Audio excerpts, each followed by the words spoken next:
A common historical myth is that the U.S. in both World War I and World War II were neutral at the beginning of the fight. While this is technically true, this is not the full picture.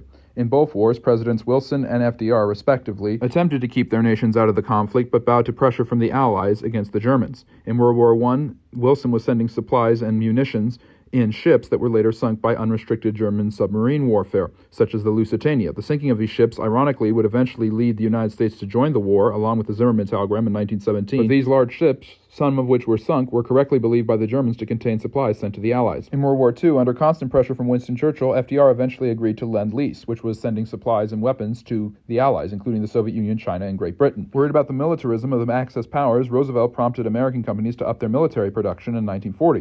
In 1941, he and Churchill agreed to the Atlantic Charter, which promised to repel Nazi tyranny. An oil embargo against the Japanese for their aggression against the British in Southeast Asia prompted the Pearl Harbor bombing, which brought America into the war.